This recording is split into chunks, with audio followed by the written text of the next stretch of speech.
ప్రేమ, యేసుని ప్రేమ.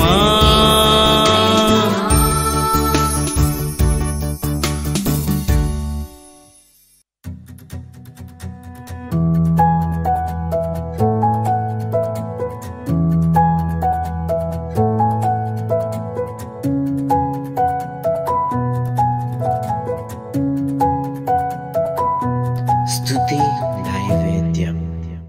Praise the Lord. ప్రభునందు ప్రియమైన వారలారా, ప్రతిరోజు ఈ వాక్యాన్ని చూస్తూ ఆత్మలో బలపడుచున్న మీ అందరినీ ఇంకను దేవుడు బహుగా దీవించి ఆశీర్వదించి ఫలింప చేయును గాక. ఈరోజు మనము 119వ కీర్తన 121, 122, 123 వచనాలను ధ్యానం చేద్దాం. నేను నీతి న్యాయములను అనుసరించుచున్నాను, నన్ను బాధించి వారి వశమున నన్ను విడిచిపెట్టకుము. మేలు కొరకు నీ సేవకునికి పోటుపడము. గర్విష్ఠులు నన్ను బాధింపకయుందురుగాక. నీ రక్షణ కొరకు నీతి గల నీ మాటల కొరకు కనిపెట్టుచు నా కన్నులు క్షీణించుచున్నవి. ప్రార్థన చేస్తున్నాం. గొప్ప తండ్రి, మరొకసారి నీ దాసుని మరుగు చేసి ఆత్మతో సంధించి నోటికి మాటలు అందించి నాలుకను వశపరుచుకుని మీరే మాట్లాడమని ఈ వాక్యము వినుచున్న వారందరికీ ఆశీర్వాదకరంగా ఉండుటకు సహాయం చేయమని యేసు నామమున ప్రార్థన చేయుచున్నాం తండ్రి. ఆమేన్.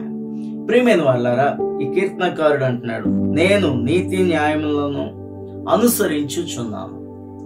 చూడండి, నీతి న్యాయములను నేను అనుసరిస్తున్నాను ప్రభువా అని దేవునితో చెప్పడానికి నిజంగా మనకి ఎంతో ధైర్యం ఉండాలి. ఈ లోకంలో చాలా మంది దేవుని బిడ్డలు కూడా ఈ నీతి న్యాయములను పాటించరు, యథార్థతను పాటించరు, సత్యమును పాటించరు. ఊరికనే దేవుని మాటలు వినటానికి మట్టు కాదు గాని మనం పాటించడానికి దేవుడు మనతో చెప్తున్నాడు. ఎవరైతే దేవుని వాక్యాన్ని పాటిస్తారో వారినే దేవుడు దీవిస్తానని స్పష్టంగా చెప్తున్నాడు. మనం ఎందుకు నీతి న్యాయాల్ని అనుసరిస్తున్నానని ఎందుకు దేవునితో చెప్పుకోవాలి అంటే, దేవుని యొక్క ఆ వాక్యములో ఏముందో తెలుసా అండి? ఒక్కసారి చూడండి. 89వ కీర్తన 14వ వచనంలో, నీతి న్యాయములు నీ సింహాసనమునకు ఆధారములు. చక్కని మాటను కీర్తనాకారుడు ఇక్కడ చెప్తున్నాడు. దేవుని యొక్క సింహాసనానికి ఆధారం నీతి న్యాయములు. దేవుని సింహాసనం ఎప్పుడు కూడా సాతానుడు గెలవలేడు. ఆ దేవుని సింహాసనం మీద వాడు కూర్చొని అందరినీ ఏలలేడు. కారణం ఏంటంటే, దేవుని సింహాసనము దేని మీద ఆధారపడి ఉన్నాయంటే నీతి మీద, న్యాయం మీద ఆధారపడి ఉన్నాయి.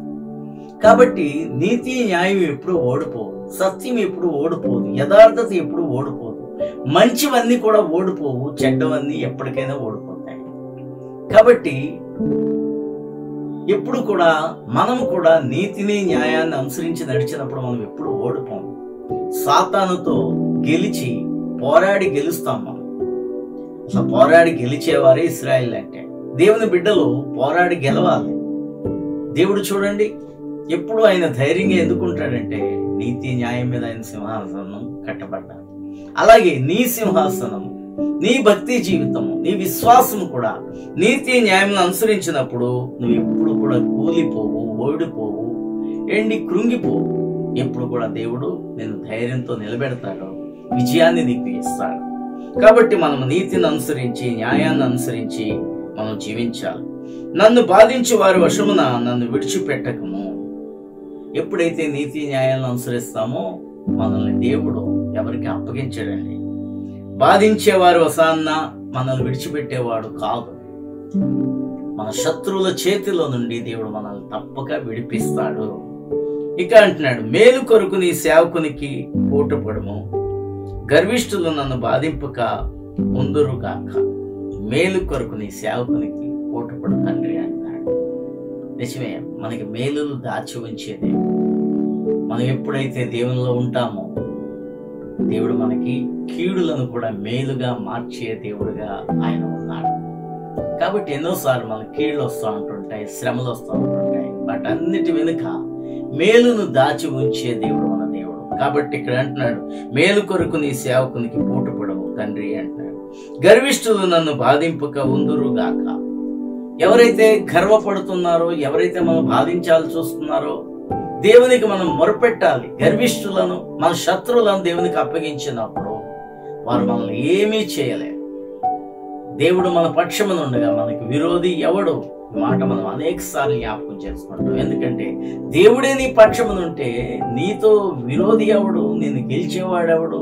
నేను బాధించేవాడెవడు? ప్రియమైన సహోదరుడా, దేవుడు మన పక్షమున ఉన్నాడండి. నువ్వు ఎప్పుడైతే దేవుని వాక్యంలో ఉంటావో, నీతిని అనుసరిస్తావో, యథార్థంగా ఉంటావో, సత్యాన్ని పాటిస్తావో, న్యాయం నీకు కావాలని అనుకుంటావో, న్యాయాన్ని పాటిస్తావో, వెంబడిస్తావో, అప్పుడు తప్పకుండా దేవుడు నీ పక్షమున ఉంటాడు. హల్లెలూయా. ఇక అంటున్నాడు, నీ రక్షణ కొరకు నీతి గల నీ మాట కొరకు కనిపెట్టుచు నా కన్నులు క్షీణించుచున్నాయి. దేవుడిచ్చే రక్షణ కోసం, అంటే మనం ఇప్పుడు రక్షణ పొందాం, బాప్తిసం పొందిన వారు రక్షింపబడ్డారు.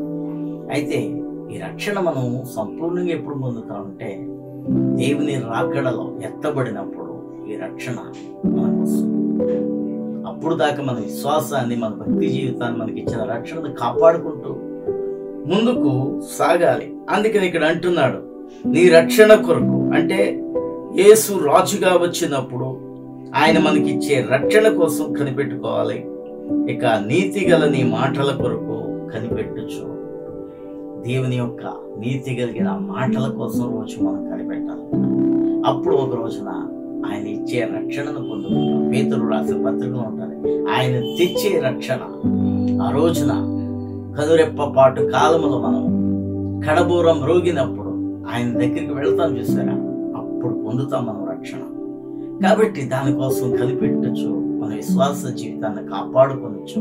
నీతి గల దేవుని మాటల కోసం ప్రతిరోజు వేచి ఉండి ఆ మాటలు విని మనం జీవించినప్పుడు మన విశ్వాసం ఎంతో సంతోషంగా, సమాధానంగా దేవునితో మనం నడవగలుగుతాం. అట్టి భక్తి జీవితం మన అందరికీ దేవుడు ఇచ్చును కాక. ప్రార్థన చేసుకుందాం. మహాపరిశుద్ధుడా మా తండ్రి, నీ కృపలో మమ్మల్ని జ్ఞాపకం చేసుకుని ఈ వాక్యం ద్వారా మాట్లాడిన ప్రతి మాటకు నీ బిడ్డలు విన్నవారందరూ కూడా ఏదో నీతి న్యాయములు కలిగిన వారుగా, నీ వాక్యమును పాటించేవారుగా, నిన్ను అనుసరించేవారుగా ఉండుటకు మంచి సహాయాన్ని మీరు అనుగ్రహించమని, మా కాపరి మీరే మమ్మల్ని అట్టి విధానంలో నడిపించమని యేసు నామమున ప్రార్థన చేయుచున్నాము తండ్రి. ఆమేన్. ఈరోజు పుట్టినరోజు జరుపుకుంటున్న కర్రి శ్రీనివాసరావు గారిని దేవుడు దీవించి ఆశీర్వదించి మంచి ఆరోగ్యం ఆయనకి ఇచ్చి అన్ని విషయాల్లో వర్ధిల్లేటట్లుగా దేవుడు దీవించును గాక. Happy birthday to you Srinivasarao garu. God bless you.